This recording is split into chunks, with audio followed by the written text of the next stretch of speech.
Hello, good evening सगळ्यांना. तर हा खूप जुना व्हिडिओ आहे माझ्या बड्डेचा. तर पोस्ट करेन म्हटलं होतं, पण मी काही केलं नाही.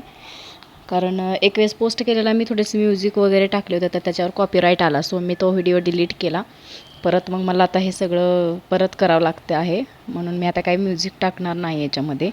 जे काय आहे ते असंच बोलणार आहे. तर कशा आहात सगळेजण आणि सगळ्यांना जय श्रीकृष्ण, राधे राधे. आय होप की सगळेजण मस्त आणि स्वस्त असाल. आणि हा माझा बड्डेचा व्हिडिओ आहे. तर मेमरीज पण राहतात आणि आपण थोडंसं ह्यात वेगळं काय केलं तर ते ॲक्टिव्हिटी पण कोणाला काही हेल्प होईल कसं, म्हणून मी ते केलेलं आहे. व्हिडिओ बनवला होता छोटे छोटे क्लिप्सचा. तर हा जो केक आहे तर हा मी पहिल्यांदाच मागितला होता. FNP हा ब्रँड आहे आणि खूप छान केक भेटतो इकडे. आणि तुम्हाला कॉल वगैरे येतो त्यांचा. तुम्हाला काय मेसेज वगैरे लिहायचा असेल तर त्याचं पण तुम्हाला एक रीतसर इन्व्हॉल्वमध्ये खूप छान बनवून देतात ते. आणि क्वालिटी खूप छान आहे. पॅकेज पण जे काही पॅकेजिंग केलेलं आहे ते पण खूप छान केलेलं आहे. हे वरती बघू शकता तुम्ही, हॅपी बड्डेचं एक छोटंसं असं स्टिकर दिलेलं आहे. परत पॅकिंग बघू शकता बॉक्सचं किती सुंदर आहे. FNP असं केक्स त्याचं नाव पण आहे ब्रँडचं वरती लिहिलेलं. आणि खूप छान आतूनसुद्धा पॅकिंग केलेलं आहे. अजिबात केक खराब म्हणजे नाही होत. आणि व्यवस्थित चिकटपट्टी वगैरे आत पण लावून चांगला स्टेबल ठेवलेला आहे आतमध्ये. पॅकेजिंग तर मला खूप आवडलं, खूप म्हणजे खूप आवडलं याचं. आणि आपण ऑनलाईन मागवतो म्हणजे आपल्याला कुठेही जायची गरज नाही, काय नाही. तर दरवर्षी काय व्हायचं, मी जायचे शॉपमध्ये आणि मी शॉपमधूनच घेऊन यायचे. तर बघा किती छान आहे हे इन्व्हॉल्व, सुंदर आहे. कलर किती छान आहे आणि किती छान म्हणजे लिहिलेलं आहे ह्याच्यावरती. तर मी काही जास्त मोठा मेसेज दिला नव्हता. मला हा कुणीतरी गिफ्ट केला होता माझ्या फ्रेंडने केक. सो मी तेवढाच एक मेसेज त्याच्यामध्ये टाईप करायला सांगितला होता. तर ते त्यांनी केअर करून इन्व्हॉल्वमध्ये पाठवलेला आहे. तुम्ही काहीही सांगू शकता ह्याच्यामध्ये, तोच मेसेज तुम्हाला इन्व्हॉल्वमध्ये टाईप करून पाठवतात. आणि हे आपलं नाईफ लाकडी जे असतं आपल्याला आणि हा नाईफ बघू शकता तुम्ही, खूप छान आहे. आणि ह्याच्यामध्ये 4 मेणबत्ती पण दिलेल्या आहेत. आणि खूप छान असं ह्याचं म्हणजे खूप प्रॉपरली त्यांनी पॅकेजिंग आणि ज्या महत्त्वाच्या वस्तू लागतात बड्डेसाठी प्रॉपरली, त्या वस्तू व्यवस्थित त्यांनी आपल्याला ह्याच्यामध्ये प्रोव्हाइड केलेल्या आहेत. तसं मी शॉपमध्ये जाते तर एवढं काय असं हे देत नाहीत आपल्याला. ह्याच्यामध्ये मला फक्त केकच भेटतो, तो पण जाऊन आणायचा शॉपमध्ये. आणि तो पण मला महाग पडतो, 750-800 असा असतो केक तो. इथे एक दुसरा ब्रँडचा मी घेत होते, चॉप्स म्हणून.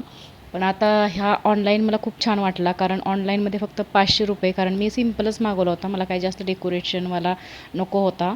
आणि मला हा आवडतो पण म्हणजे चॉकलेट आहे हा फ्लेवर. हा मला नेहमी आवडतो, मुलाला पण आवडतो, म्हणून मी हाच मागवते जास्त करून. तसा मला पायनॅपल आणि दुसरा पण आवडतो, स्ट्रॉबेरी वगैरे.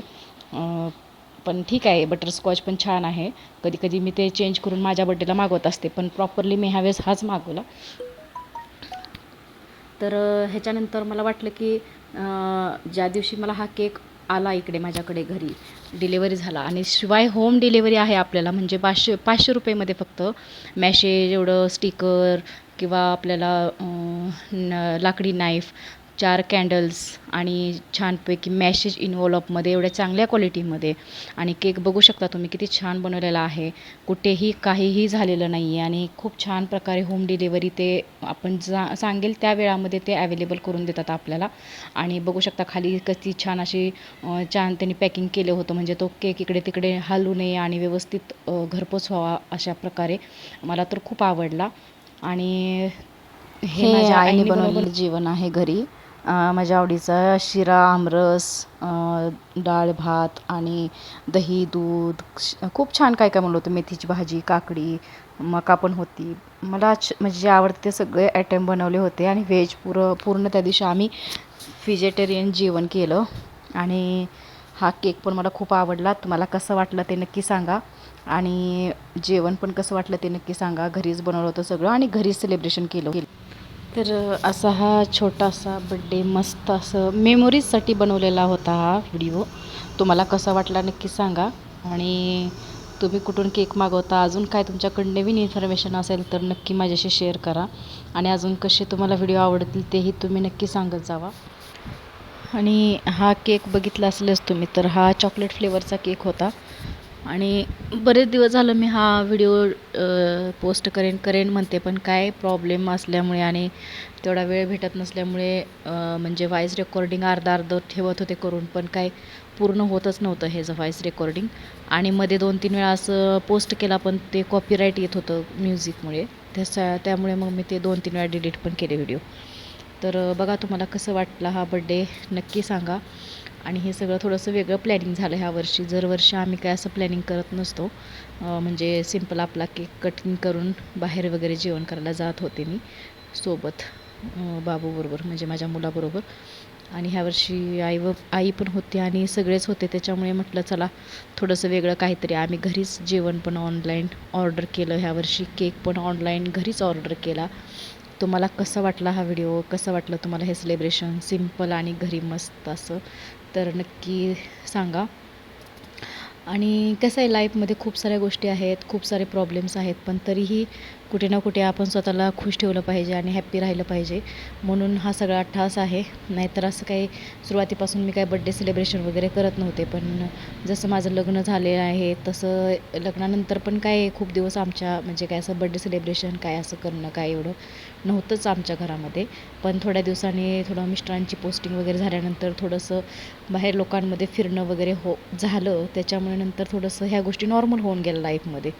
त्याच्यामुळे आता मी छोट्या मोठ्या गोष्टी अशा इझिली सेलिब्रेशन करू शकते, स्वतः मॅनेज पण करू शकते. सो त्याच्यामुळे थोडंफार सवय लागून गेली होती, म्हणून मग म्हटलं चला असंच आता जवळजवळ 8-9 वर्ष झाले आता मी हे असं सेलिब्रेशन करतो. आम्ही घरीच करतो, जास्त तर काही नाही. कोविडमध्ये वगैरे पण असं जास्त नव्हतं केलं, जसं जसं जमेल जसं वेळ भेटेल तसं असं करत असतो आम्ही. काय असं ठरवून काय करत नाही.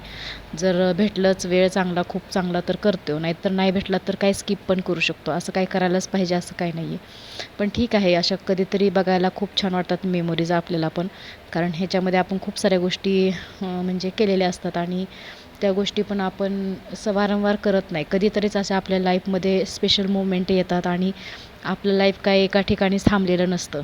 तर जर वर्षी आपण काय मुवमेंट करतो, कशा आपल्या ॲक्टिव्हिटी असतात, तेही आपल्याला बघायला जसं जसं आपलं वय वाढतं, जसं जसं आपला वेळ पुढे जातो तसं बघायलाही खूप छान वाटतं.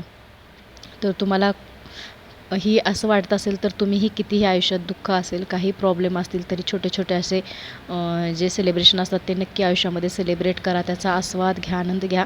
कारण लाईफ परत परत नाही आहे, वन्स मोर नाही आहे लाईफमध्ये. सो मला असं वाटतं म्हणून, कारण आयुष्यामध्ये खूप लहानपणापासून खूप सारे दुःख बघितले आहेत आणि खूप ट्रेस आणि खूप असं नाही का इरिटेटिंगवालं लाईफ मी बघितलेलं आहे. आणि असं फ्रीडम असं नव्हतं लाईफमध्ये काही, म्हणजे आमच्या आईकडे माझ्या वडिलांकडे असं थोडंसं वेगळं वातावरण होतं घरामधलं. सो आता मला वाटते की ठीक आहे, काही गोष्टी आपण लाईफमध्ये बघतो किंवा अनुभवतो किंवा चांगले वाईट आपल्याला आयुष्यामध्ये अनुभव येतात, तर त्यातून आपण काहीतरी शिकत असतो आणि त्यातून आपण काहीतरी चांगलं शिकून पुढे आपल्या लाईफमध्ये काहीतरी अपडेट केलं पाहिजे. आणि मी करते आहे ह्याचंही मला खूप छान वाटतं, कारण आपण तेच तेच रटाळवाणी जीवन जगणं मला तरी आता चांगलं वाटत नाही आहे. असतात आयुष्यामध्ये प्रत्येकाच्या दुःख, बराच स्ट्रेस असतो, कुणाच्या लाईफमध्ये काय नाही, प्रत्येकाला लाईफमध्ये काही ना काही प्रॉब्लेम नक्कीच आहे. त्याचे थोडेसे टाईप वेगळे आहेत, थोडा प्रॉब्लेम वेगवेगळे आहेत, पण प्रॉब्लेम नक्कीच आहेत सगळ्यांच्या लाईफमध्ये. सो ते फेस करून आपण कुठेतरी स्वतःला खुश ठेवलं पाहिजे, स्वतःमध्ये खुश राहता आलं पाहिजे. सगळ्या आपल्या म्हणजे जे खुशी आहे किंवा आपला जो आनंद आहे तो प्रत्येक वेळेस दुसऱ्यावर डिपेंड नसला पाहिजे असं मला वाटते. कारण आपण जेव्हा दुसऱ्यावर प्रत्येक गोष्टीसाठी डिपेंड राहतो, तेव्हा आपल्याला नक्कीच कुठे ना कुठे त्या गोष्टीसाठी मग खूप जास्त त्रास सहन करावा लागतो आणि आपली हॅरेसमेंट होते. आपल्याला पाहिजे तसा आपल्याला तो आनंदही घेता येत नाही प्रत्येक गोष्टीचा. म्हणून काही गोष्टी ना स्वतःसाठी जगायला शिका, स्वतः थोडं सेलिब्रेशन करा, स्वतःमध्ये अपडेट राहा, स्वतः स्ट्रॉंग बना. आलेल्या गोष्टींना किंवा अडचणीवर मात करून कसं खुश राहता येईल, कसं आपलं जीवन आनंदी बनवता येईल याकडे लक्ष द्या. कारण आपण जर स्वतःकडे दुर्लक्ष केलं तर आपलं लाईफ परत परत येणार नाही आहे. सो आपण ह्या गोष्टींकडे लक्ष दिलं पाहिजे आणि आपण जर हॅप्पी आणि चांगलं हेल्दी लाईफ जगलो तर आपलं आयुष्य कुठं तर वाढणार आहे. सो असं माझ्या स्वतःच्या अनुभवावरून किंवा मी जे काय लाईफमध्ये गोष्टी फेस केलेल्या आहेत तसा माझ्या लाईफमध्ये मी म्हणजे ह्या गोष्टी ज्या घडत आहेत ते मी स्वतः लाईफमध्ये अपडेट केलेल्या आहेत. माझ्या अनुभवावरून मी एवढी म्हणजे सगळ्या गोष्टीसाठी प्रिपेअर झाली आहे असं म्हणा.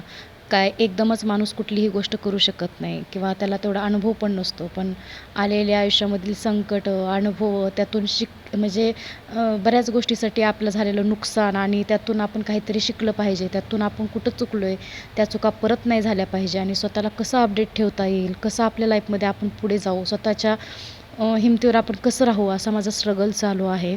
आणि तो नेहमी आता राहील यापुढे असं मी प्रयत्न करत आहे. पण एक कमिटमेंट आहे स्वतःला माझी, नेहमीच राहील की परिस्थिती कशी असली काय असली तरी नेहमी मी खुश राहणार. Okay bye.